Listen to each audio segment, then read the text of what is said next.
երրորդ դասին։ Եվ վերնագրել եմ այս դասը իմ հայր։ Կարող եմ ասել, որ դուք լավագույն խմբերից մեկն եք, որոնց ես քարոզել եմ։ Այո, դա ճիշտ է, դուք զարմանալի եք։ Քանի որ անցած դասին ես խոսեցի իմ մոր մասին, ես պետք է ցույց տամ նրան։ Ահա իմ 89-ամյա մայրը։ Ես այնքան եմ հպարտանում նրանով, նա անչափ խորաթափանց է։ Ես չեմ կարող ոչինչ թաքցնել նրանից, եւ ինձ դուր է գալիս դա։ Ես չեմ կարող ոչինչ թաքցնել թե կնոջիցս, թե մորիցս։ Դա անչափ լավ է, եւ ինձ դուր է գալիս։ Կարծում եմ Սուրբ Հոգու կնոջս եւ մորս հետ ես ապահով եմ։ Այո, ամեն։ Դուք միշտ պետք է ցանկանաք, որ ձեր կյանքում նման մարդիկ լինեն։ Ոչ թե այնպիսի մարդիկ, որոնք անտեսում են ձեր թերությունները, այլ այնպիսիք, որոնք սիրով ճշմարտությունն են ասում, քանի որ նրանք սիրում են ձեզ։ Մայրիկ, դու միշտ այդպես ես վարվել, միշտ խորապես եւ ջերմորեն սիրել ես ինձ։ Ես նույնպես անչափ սիրում եմ քեզ։ Քո որդին լինելը մեծ արտոնություն է ինձ համար։ Այսպիսով, մեր թեման է իմ հայր։ Չեմ կարող պատկերացնել ավելի ցավոտ իրավիճակ, քան այն, ինչ կրեց Հովսեփը 12 տարի։ Մտածեք այդ մասին։ Դա աներևակայելի է եւ նա ուղիղ 19 տարի չտեսավ իր տեսիլքի իրականացումը, իսկ որոշ մարդիկ բարկանում են, երբ Աստված 3 շաբաթ չի պատասխանում իրենց աղոթքին։ Այնպես որ դուք չպետք է կորցնեք ձեր հույսը։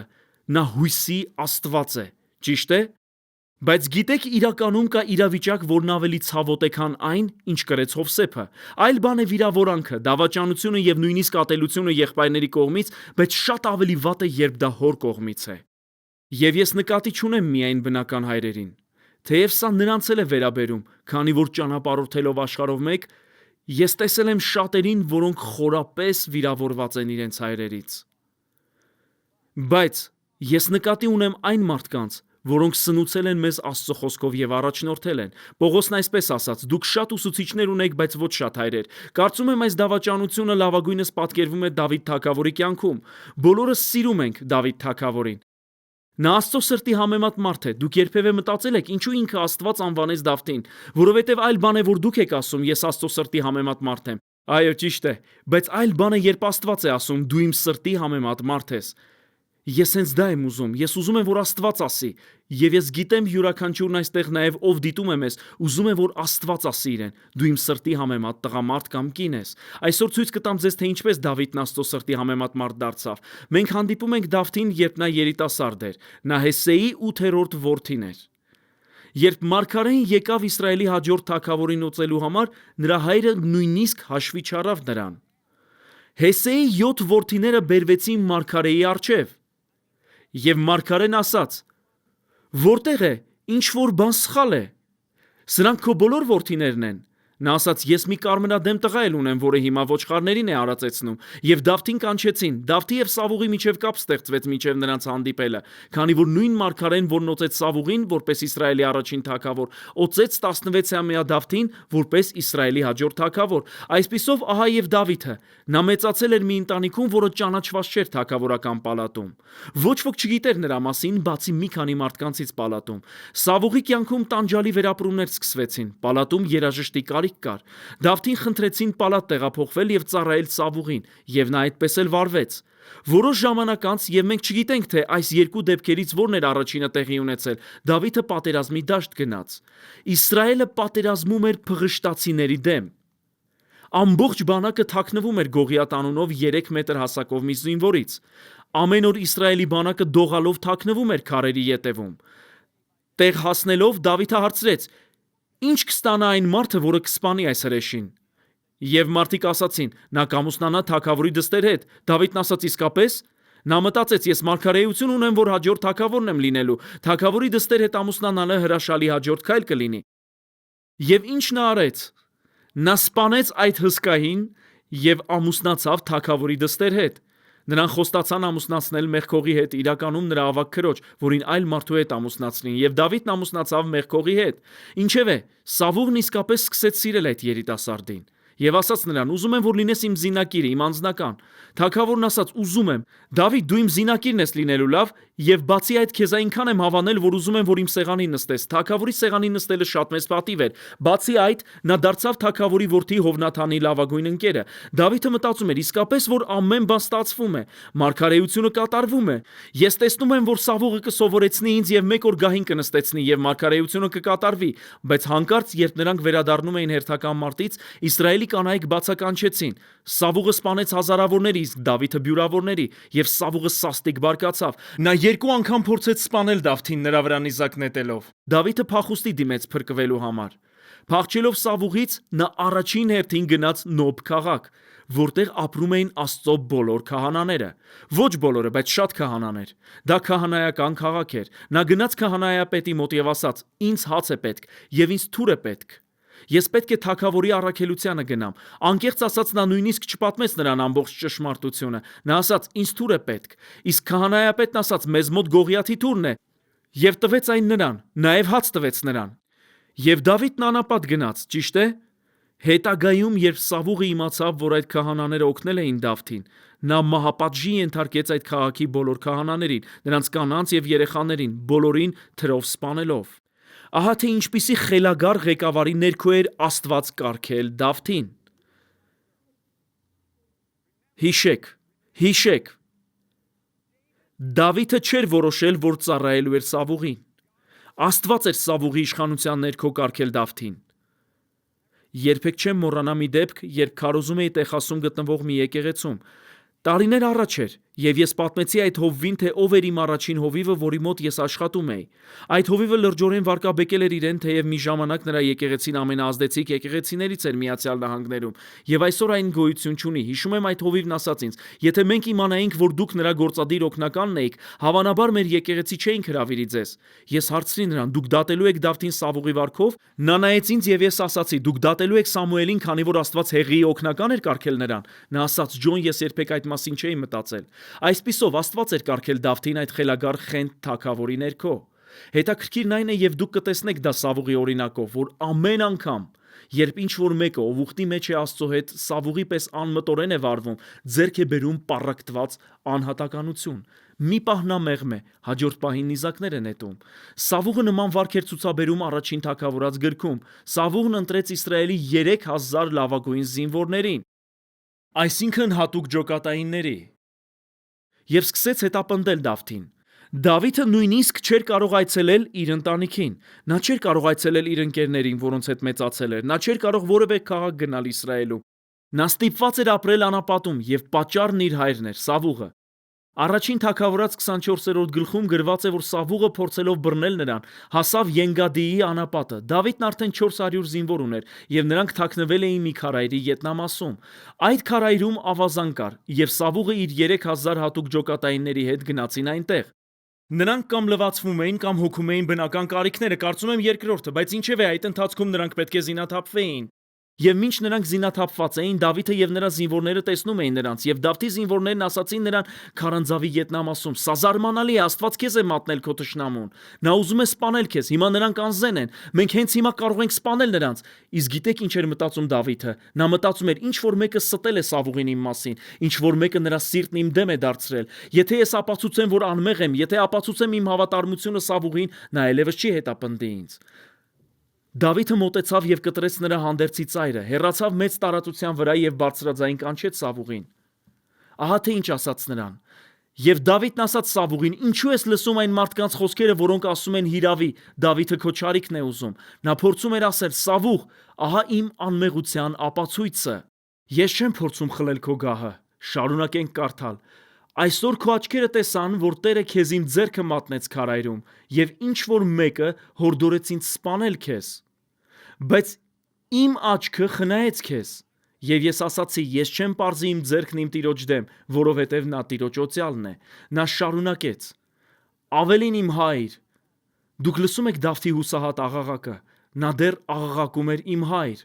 Ես տեսել եմ սա ամենուր երիտասարդ տղաների եւ աղջիկների կյանքում, որոնց հայրերը հայրաբար չեն վարվել նրանց հետ, որոնց առաջնորդները հայրաբար չեն վարվել նրանց հետ, մայրաբար չեն վարվել նրանց հետ եւ նրանք դեռ աղաղակում են եղիր իմ հայրը։ Ավելին, իմ հայր, տես։ Այո, տես քո հանդերձի ծայրն իմ ձեռքին, որովհետև ես կտրեցի քո հանդերձի ծայրը, բայց չսպանեցի քեզ։ Իմացիր եւ տես, որ իմ ձեռքում չկա ոչ չարիք, ոչ ապստամբություն, եւ ես չեմ մեղանչել քո դեմ»։ Սավուղը տեսավ Դավթին եւ ասաց. «Դավիթ, դու ինձնից ավելի արդար ես։ Թող Աստված, տեսեք, ահա եւ նրա մեղմ կողմը, թող Տերը հաստատի քո գահը»։ Ճիշտ է, եւ Սավուղն իր 3000 զինվորների հետ հեռացավ։ Դավիթը մտածում էր. վերջապես ես ապացուցեցի իմ հորը, որ չեմ փորձում նրա տեղը զբաղեցնել։ որ ես չեմ փորձում ապստամբել նրա դեմ։ Նա կվերականգնի ինձ։ Սա առաջին թագավորած 24-րդ գլխում էր։ Այնուամենայնիվ, երկու գլուխ անց առաջին թագավորած 26-րդ գլխում Դավիթը եւ նրա զինվորները Եքեղայի բլրի վրա էին, եւ Սավուղը կրկին եկավ նրան բռնելու համար։ Կարող եք պատկերացնել Դավթի հուսալքությունը։ Դուք ապացուցել եք ձեր անմեղությունը, բայց նա դեռ հետապնդում է ձեզ։ Այն, ինչից դուք վախենում էիք, ճիշտ է, նա խելագար է, նա խենթացել է, նա չար է, եւ նա դեռ հետապնդում է ինձ։ Ինչ եմ անելու։ Շարունակությունը զարմանալի է։ Նրանք մի դաշտավայրի տարբեր կողմերում էին եւ զարմանալի մի բան տեղի ունեցավ։ Առաջին թագավորած 26-րդ գլխում գրված է, որ Տիրոջ կողմից նրանց վրա խորը քուն էր եկել։ Դավիթը գիտեր, որ Տերը խորը քուն էր բերել ամբողջ բանակի վրա։ Եվ Դավիթն ասաց իր զինվորներին. «Ով ինձ հետ կգնա Սավուղի բանակը»։ Եվ Աստված ընտրեց կատարյալ թեկնածուի Աբեսային, որը Հովաբի կրտսեր եղբայրն էր։ Արյունարբու եռյակից մեկին։ Դուք գիտեք, թե ում ես նկատի ունեմ։ Նրանք 3 եղբայր էին, եւ 3-ն էլ արյունարբու էին։ Նա կատարյալ թեկնածու էր։ Աբեսան եւ Դավիթը թափանցեցին Սավուղի բանակը։ Բոլորը խորը քնի մեջ էին, որը Տիրոջից էր։ Նրանք գիտեին այդ մասին։ Նրանք գնացին ուղիղ այնտեղ, որտեղ աբեներն ու Սավուղն էին։ Աբեսան բարձրացրեց նիզակը, այսպես պահեց այն Սավուղի գլխավերևում եւ ասաց. «Լավ, Դավիթ, միայն մի խոսք ասա, ես կխոցեմ նրան եւ նա այլևս չի արթնանա»։ Աբեսան պատրաստ սպասում էր, իսկ Դավիթը ոչինչ չէր ասում։ Եվ Աբեսան ասաց. «Դավիթ, նույնիսկ չասես, որ մտածում ես դա չանելու մասին։ Չէ՞ որ Աստված հնարավորություն տվեց քեզ եւ դու բաց թողեցիր այն։ Միայն մի խոսք ասա»։ Իսկ Դավիթը ոչինչ չէր ասում։ Աբեսան ասաց. «Ինչ ես անում։ Դու հասկանում ես, սա ինքնապաշտպանություն է, սա կընդունվի ցանկացած դատարանում։ Եթե չսպանես նրան, նա կսպանի քեզ»։ Դավիթ, ով է օծվել հաջորդ թագավորը լինելու համար։ Դու, ճիշտ է։ Աստված է, որ այս կերպով ազատում է մեր ազգը այս չար թագավորից։ Դավիթ, նա սառնասրտորեն 85 քահանայի է սպանել։ Սպանել է նաև նրանց կանանց եւ երեխաներին։ Նա մարդասպան է։ Աստված է, որ այս կերպով ազատում է մեր ազգը։ Դավիթը ոչինչ չէր ասում։ Ի վերջո Աբեսան ասաց. «Դավիթ, քո կարծիքով ինչու է Տերը խորոքում բերել այս բանակի վրա։ Նա ուզում է, որ մեր ազգը ազատ լինի բռնակալությունից»։ Դավիթը նայեց նրան եւ ահա թե ինչ ասաց։ Դավիթն ասաց Աբեսային. «Մի սպանիր նրան, որովհետև լսեք այս խոսքերը. ով կարող է պարզել իր ձեռքը Տիրոջ օծյալի դեմ»։ Այսինքն այն մարդու, որին Տերն ընտրել է որոշակի դիրքի համար։ Օրինակ, ձեր տնօրենը, ձեր թիմի ղեկավարը, հովվի օգնականը կամ գործադիր հովիվը ձեր ղեկավարներն են։ Ով կարող է պարզել իր ձեռքը Տիրոջ օծյալի դեմ եւ անմեղ լինել։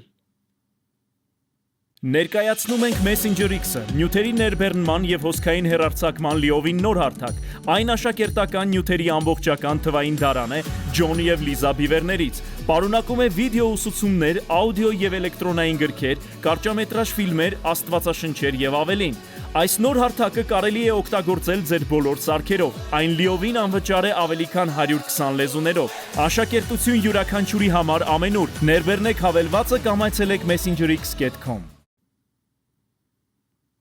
Դավիթը վերցրեց Սավուղի կուժն ու նիզակը եւ նրանք հեռացան։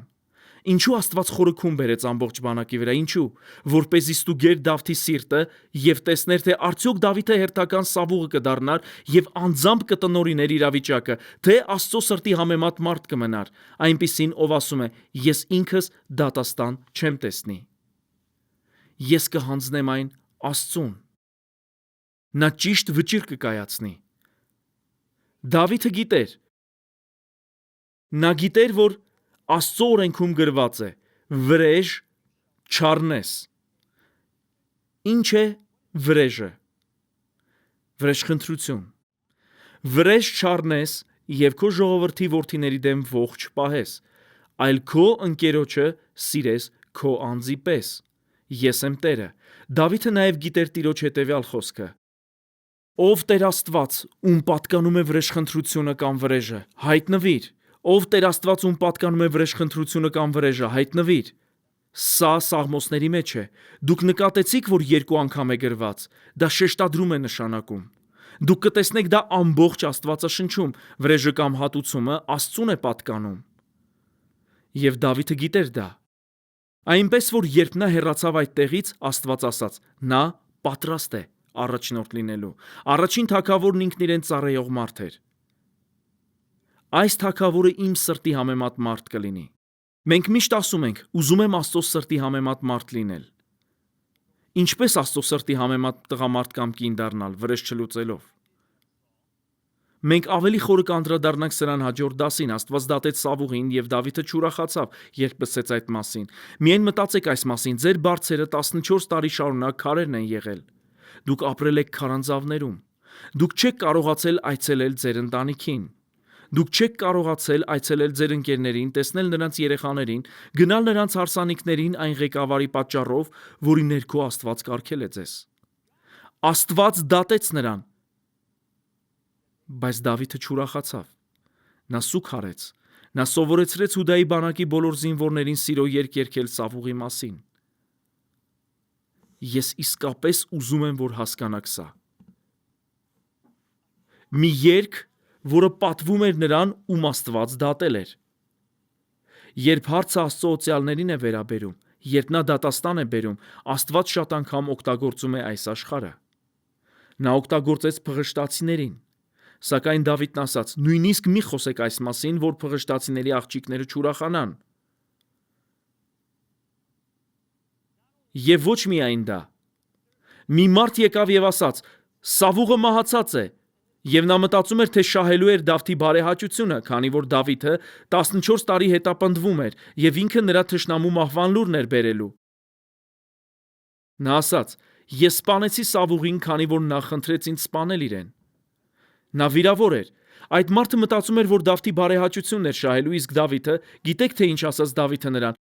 Ահա թե ինչ ասաց. ինչպես չվախեցար, ձեռքդ մեկնեցիր եւ Տիրոջ օծյալին մերցրիր։ Եվ Դավիթը երիտասարդներից մեկին կանչեց եւ ասաց. մոտեցիր, սրան մերցրու։ Եվ նա նրան զարկեց եւ նա մեռավ։ Դավիթը մահապատժի ենթարկեց նրան, ով ասաց, թե սպանել էր Սավուղին, թեև չէր արել դա։ Միթե նա նման էր վիրավորված մարդու։ Գիտեք թե ինչ նա արեց դրանից հետո, սա զարմանալի է, նա գտավ Սավուղի ժառանգներից մեկին եւ օրհնեց նրան։ Նա ասաց. գտեք նրա ժառանգներից մեկին, ես ուզում եմ օրհնել նրան, եւ թագավորի սեղանին նստեցրեց նրան։ Նա չասաց իր զինվորներին. Սավուղը ստացավ այն, ինչին արժանի էր։ Նա երբեք նման բան չասաց, այլ միայն սգաց։ Ահա թե ինչու է Դավիթն Աստծո սրտի համեմատ մարդ կոչվում։ Կան նաև այլ պատճառներ, բայց սա գլխավոր պատճառներից է։ Ինչ վերաբերում է առաջնորդներին, դուք պետք է հիշեք, որ կատարյալ առաջնորդներ չկան։ Կարող եք կատարյալ առաջնորդի անուն տալ։ Իհարկե ոչ։ Հիսուսը, նա է միակ կատարյալ առաջնորդը, լավ։ Նույնիսկ աստվածապաշտ առաջնորդներն են սխալներ գործում։ Եվ երկրորդը, որ պետք է հիշեք, սա է. բոլոր առաջնորդները չէ, որ աստվածապաշտ են։ Շատ կարևոր է, որ հիշենք սա, լավ։ Նրանց վարքը իհարկե Աստծուց չէ, բայց նրանց իշխանությունն Աստծուց է։ Ահա թե ինչ է Պետրոսը գրում այս մասին.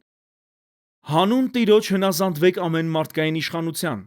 Աստծո կամքն է, որ ձեր պատվավոր կյանքը լռեցնի այն տգետ մարդկանց, որոնք անմիտ մեղադրանքներ են ուղղում ձեր դեմ։ Սա նաև վերաբերում է այն իշխանավորներին, որոնց Պետրոսը պատվիրում է ձեզ հնազանդվել։ Գիտեք,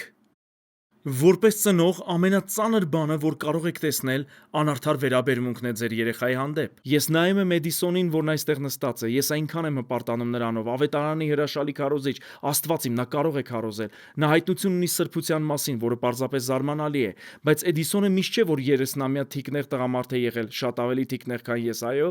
Երբ նա 9 տարեկան էր, սովորում էր շատ լավ քրիստոնեական դպրոցի 3-րդ դասարանում։ Եվ ինչ-ինչ պատճառով նա մի ուսուցիչ ուներ, որը իմ միակ բացատրությունն այն է, որ նա հենց սկզբից չսիրեց Էդիսոնին։ Միգուցե նրանք հակասական անհատականություններ ունեին։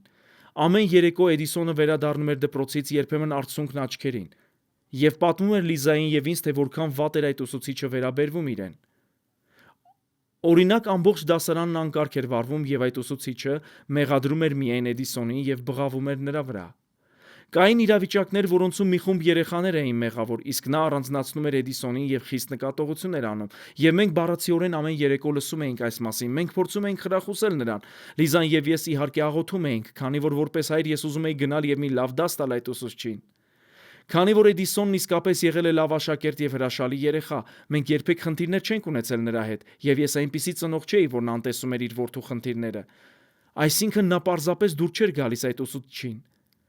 Վերջին կաթիլը հետևյալն էր։ Մի անգամ Էդիսոնը տուն եկավ եւ պատմեց, որ երկու տղաներ, որոնք նստած էին նրա ետևի սեղանին, անկարգություններ էին անում։ Նրանք խոսում էին միմյանց հետ եւ ծիծաղում էին։ Ուսուցիչը չէր նայում դասարանին, եւ երբ նա շրջվեց, նրանք շատ արագ լռեցին, եւ նա սկսեց բղավել Էդիսոնի վրա։ Բայց Էդիսոնը ոչինչ չէր արել։ Նրա աչքերից կոկորդիլոսի խոշոր արցունքներ էին հոսում։ Իհարկե Լիզան ասաց. «Ո որդիս, որդիս» եւ գրկեց նրան։ Ես նստած էի ընթրիքի սեղանին եւ հանկարծ մտածեցի. ես պետք է պատմեմ նրան այն դասը, որը դառը փորձով եմ սովորել։ Ես զգացի դա։ Ես նայեցի Էդիսոնին եւ ասացի. «Էդիսոն, երբ այսօր ուսուցիչդ բղավեց քեզ վրա, ինչպես դու արձագանքեցիր»։ Նրա աչքերից կայծեր թռան եւ նա ասաց. «Ես ասացի իմ ուսուցչին, որ ես չէի, այլ իմ ետևում նստած երկու տղաները»։ Ես հարցրի. «Դու միշտ ես այդպես վարվում, երբ նա շտկում է քեզ»։ Էդիսոն ասաց. «Այո, հատկապես երբ նա սխալ է»։ Ես ասացի. «Որդիս, դու Աստծո ձևով չես վարվում։ Աստված ինքն է ուզում պաշտպանել քեզ, երբ գործ ունես ղեկավարի հետ»։ Ես ասացի. «Եթե դու շարունակ այդպես ես վարվում, քո մոտեցումն այն չէ, ինչ Աստված պատվիրում է մեզ»։ Նա ուղիղ ինձ նայեց եւ ասաց. «Բայց չէ՞ որ նա սխալ է»։ Ես ասացի. «Թույլ տուր մի հարց տալ, Էդիսոն, քո ձևն արդյունք տվել է»։ Նա ասաց. «Ոչ»։ Ես ասացի. «Ուզում ես վարվել քո ձևով, թե Աստծո ձևով։ Դու կպաշտպանես քեզ, թե կգնաս ուսուցչիդ մոտ եւ ներողություն կխնդրես նրա իշխանությանը մշտապես ընդդիմանալու համար»։ Նա ասաց. «Ես կգնամ իմ ուսուցչի մոտ»։ Նա հանդիպում նշանակեց իր ուսուցչի հետ հաջորդ օրը ճաշի ժամին։ Նա գնաց եւ նստեց իր ուսուցչի դիմացը։ Էդիսոնը 9 տարեկան էր։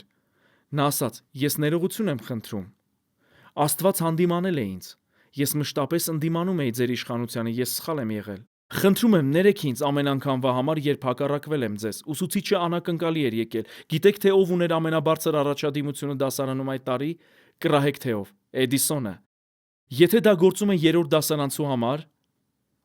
որքան ավելի դա կգործի մեզ համար։ Դավիթն Աստծո սրտի համեմատ մարդ կոչվեց, քանի որ նա թույլ տվեց Աստծուն դատել իր վրա իշխանություն ունեցողին։ Ուզում եմ, որ տեսնեք, թե ինչ է ասում Պետրոսը։ Նա շարունակում է գրելով. «Դուք ազատ եք, սակայն դուք Աստծո ստրուկներն եք։ Ուրեմն մի օգտագործեք ձեր ազատությունը որպես արդարացում չարիք գործելու համար։ Ուշադրություն դարձրեք, թե ինչ նա նկատի ունի։ Հարգեք բոլորին եւ սիրեք հավատացյալների ընտանիքը։ Վախեցեք Աստծուց եւ հարգեք կամ պատվեք թագավորին»։ Գիտեք թե որ պատմական թագավորի մասին էր Պետրոսը գրում։ Հուդայի թագավոր Հերովդես Ագրիպաս առաջինի, որը սառնասրտորեն սպանում էր քրիստոնյաներին ժողովրդի բարեհաճությունը շահելու համար։ Ինչպես կարելի է հարգել մի թագավորի, որը սառնասրտորեն սպանում է քրիստոնյաներին իր քաղաքական նպատակների համար։ Դա հեշտ չէ, բայց դուք պետք է անեք դա։ Դուք պետք է տեսնեք ավելին, քան նրա վարքը, դուք պետք է տեսնեք այն դիրքը, այն իշխանությունը, որն Աստված տվել է նրան։ Լավ, Ամերիկայում մենք ասում ենք առաջնորդին. «Նախ դու պետք է վաստակես իմ հարգանքը»։ Աստծո երկյուղն այդպես չի խոսում, քանի որ Աստծո երկյուղը չի դատում աչքի տեսածով եւ ականջի լսածով։ Այն արդարությամբ է դատում։ Աստծո երկյուղը չի ասում առաջնորդին. «Նախ դու պետք է վաստակես իմ հարգանքը»։ Աստծո երկյուղն ասում է. «Ես տեսնում եմ այն իշխանությունը, որն Աստված տվել է քեզ, այնպես որ ես արդեն իսկ հարգում եմ քեզ, քանի որ պատվում եմ քո դիրքը, ոչ թե քո վարքը»։ Չեմ կարող ասել ձեզ, թե որքան նամակներ ենք ստացել այն մարդկանցից, որոնք բժշկվել են։ Նրանք հրաժարվում էին գնալ իրենց հայրերի եւ մայրերի մոտ։ Մեծ մասամբ հայրերի եւ խոսքը բնական հայրերի մասին է, եւ ներողություն խնդրել նրանցից, քանի որ հայրերը շատ վատ էին վարվել նրանց հանդեպ։ Նրանք արդարացնում էին իրենց հայրերի դեմ վիրավորանք պահելու իրավունքը, բայց իրականում փորձում էին պատվել նրանց վարքը։ Բայց երբ նրանք հասկացան, որ Աստված պատվիրում է պատվել դիրքը, ոչ թե վարքը, ահա թե ինչպես պետք է պատվել քրիստոնյաներին սառնասրտորեն սպանող թագավորին։ Դա չի նշանակում հնազանդվել նրան, երբ նա պատվիրում է ձեզ մեղանչել։ Եթե իշխանավորը պատվիրում է ձեզ մեղանչել, գոյություն ունի ավելի բարձր իշխանություն։ Բայց ինչ վերաբերում է պատվին, ինչ վերաբերում է հարգանքին եւ հպատակությանը, որը մեր վերաբերմունքն է, Աստված պատվիրում է հպատակվել, պատվել եւ հարգել իշխանավորներին։ Եթե իշխանավորները պատվիրում են ձեզ մեղանչել, մի արեք դա։ Կա ավելի բարձր օրենք, բայց դուք միևնույն է պետք է պատվեք նրանց։ Ես մի օրինակ կբերեմ։ Հիշում եք Սեթրակը, Միսակը եւ Աբեդնագովը ինչ ասացին Բաբելոնի թագավորին։ Նա ասաց. «Խոնարհվեք իմ կուռքի առջև», դա հակառակ էր Աստծո խոսքին։ Իսկ նրանք ասացին. «Մենք չենք անի դա», բայց չասացին սրիկա, նրանք ասացին. «Ձերդ մեծություն, մենք չենք անի դա»։ Նրանք պատվեցին նրա դիրքը, բայց չհնազանդվեցին նրա մեղանչելու հրամանին։ Այնքան կարևոր է, որ տարբերակ ենք այս երկուսը։ Այդ դեպքում մենք ազատություն կստանանք, որ պատվենք, սիրենք եւ հարգենք Աստծուց կարգված իշխանավորներին։ Կարծում եմ, մարդիկ մեծագույն վիրավորանքները ստանում են առաջնորդներից, ոչ թե եղբայրներից, ինչպես Հովսեփը։ Հուսով եմ, ինչ որ բան ստացաք այս ամենից։ Հաջորդ դասին խոսելու եմ այն օրինակի մասին, որը պատմեցի Էդիսոնին, եւ որը օգնեց նրան հաղթահարել իր իրավիճակը։ Կտեսնվենք հաջորդ դասին։